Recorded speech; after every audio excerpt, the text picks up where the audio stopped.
number 4 for me is I think it's put up or shut up time for both Kim English and Ed Cooley. And I like that might be a little bit harsh in the way that I'm phrasing it there, but it's year 3 for Ed at Georgetown. He's had a chance to be able to kind of get his feet under him there. Um, we need to see some improvement. We need to see a step forward. And then with Kim, I'll tell you guys this. I think Providence has a chance to be a tournament team this year. I think there's a very real world where they're the 3rd best team in the Big East this season on paper. I think what they've put together, Jason Edwards coming in from Vanderbilt, Jalen Sellers coming in from UCF, Duncan Powell coming in, Oswin's back, Corey Floyd at the point. They got a couple of sophomores that I think could take a step forward. Ryan Mila specifically. I really like Jameer Jones, some of the freshmen they have. I think this is the year. If Kim is as good if it's going to happen, if it's going to happen, it's got to be this year. I mean, outside of UConn and St. John's, it's not like there's any kind of crazy talent. 3, 4, 5. You have the ability. You have the pieces. If Kimmy is what we thought he was when he was hired, he's going to have a very good year this year, like 23, 24 wins, make a tournament, maybe even win a game. Is that crazy to say for either of those two? Well, Providence, the pressure is on there, and that's because of the fact that the irony here is first off, the irony is just how much these two schools are somehow connected in a lot of storylines, and that's just forever. As long as those two are the head coaches, it's going to go. Yeah, as long as those two are the head coaches, it's going to be connected. It just is. Yes, but the ironic side of this is that the reason why there's so much pressure on Providence is because of what they were before Kim English got the Providence job. Mm-hmm. Just saying. They're spending the money. They have the fans. They have the venue. They have all the pieces to be great, to be a real factor in this league every single year. And year 1, obviously there was an injury to Hopkins that hurt their upside. Year 2, there was the elephant in the room that was Hopkins. So there's no more Hopkins there, and you could play blame game all you want, but at the end of the day, it's ultimately up to the head coach to win games. And when you look at their roster, Jalen Sellers, Jason Edwards, those guys can be studs. Duncan Powell was this perfect Providence get. The Shag Man is going to make a lot of friends. He already has. He's got a friend right here. That's for damn sure. Yeah, we're going to get to you in a second because I know you love him. And then I think in the front court, that's the big question. Can Oswin Arumse be this guy that's just going to be? I think he will be. I like him a lot, and I want to see what he does as a sophomore. And Cole Hargrove, to me, was a sleeper get for the Friars. Coming over from Drexel. He's good for 5 fouls. He's going to be tough. He's going to defend. Ryan Mila's back. Corey Floyd's back. If Edwards and Sellers can click, then PC should be a tournament team. Providence should be a tournament team. Plain and simple. Talk about other key dates to circle. The Friars, 6 days into the season. 6 days into the season, they play Mike Young in Virginia Tech. Coach Young's got some pressure on him down there in Blacksburg. That's a game for both those schools. I almost liken it to like college football where some of these early season games, you're like, yeah, that's going to swing their season one way or the other. Crucial early season neutral game. The Friars should be a tournament team.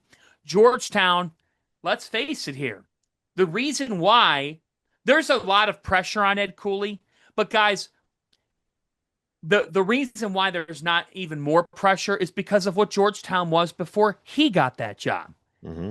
It was I'm sorry. Yeah, you're right. Pat did not do a good job.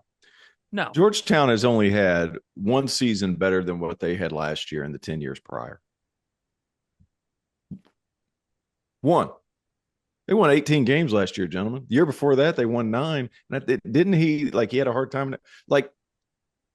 If there's pressure on Ed Cooley, what do we? There needs to be a reevaluation. Well, there's pressure, but I don't think Rob's saying he's going to lose his job. Yeah, okay. That's not. I'm not saying he's going to get fired, but I'm saying there's different forms of pressure. Pressures are different. He doubled his total win total from the first year, and he quadrupled his conference wins from year 1 to year 2 at Georgetown.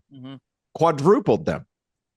If you're looking at the rosters at face value right now, who are you taking, Georgetown or Providence? Providence.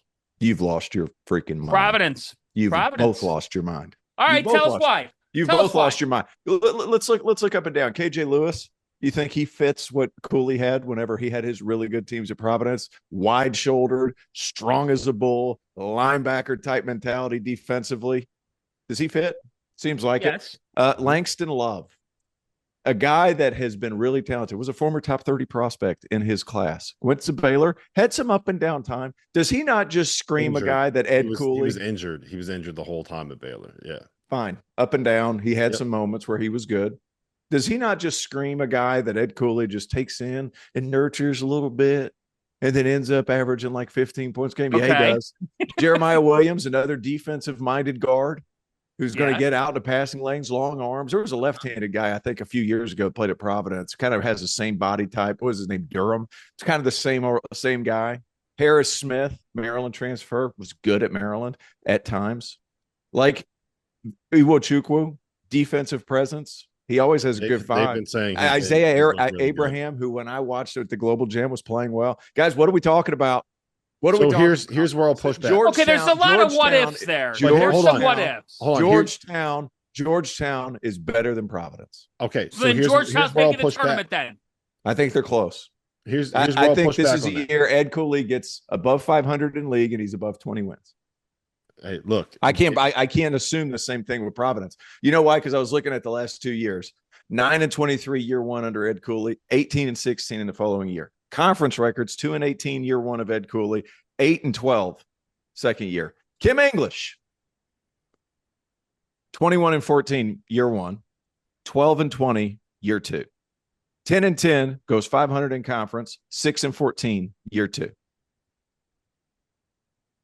I will say where your argument's got some point, where your argument has merit is Georgetown did manage.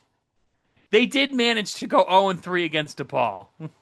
I don't care about that. And no, I'm saying I'm actually helping you. Don't beat the call. Plus, Chris Holtman does a nice job. They could shoot it. Last year they couldn't shoot it. No, I'm saying they won 8 conference games and none of them came against DePaul. Yeah. Here's what I'll say to all that. 2 things, and then we'll move on.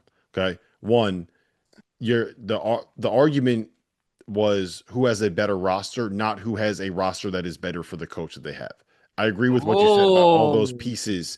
But if you're lining them up, whoa. This goes back to the point: like, is a guy a good player on a losing team, or is he just like does he help you win, or is he just a good player?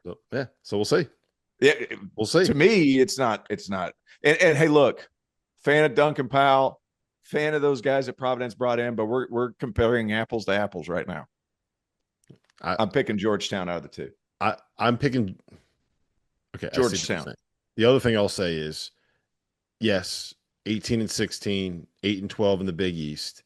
He also had the number 15 pick in the country in Thomas Sorber and the number 40 pick in the NBA draft in Micah Peavy. Okay, Micah Peavy, fine. Thomas Sorber, I'm going to be honest with you guys. First time I saw him, I did not think NBA draft pick. Like, He was. But you also got to be put. You got to be put in position. You got to be put in position. Yep. If any of that stuff matters, you have to be put in position by a guy who knows what the hell he's doing. Like, hey, Fanta, do you think Theo likes Georgetown more than Providence, or Providence more than Georgetown? I don't want any Hoya paranoia. I don't want any of that. Keep being transparent as you are. Maybe get outside of that. All right, let's not take shots. Outside, I don't. Why are you taking a shot? Georgetown's going to be really good. I think they're above 20 wins and they're flirting with the tournament. Don't you dare edit that out either, Doster.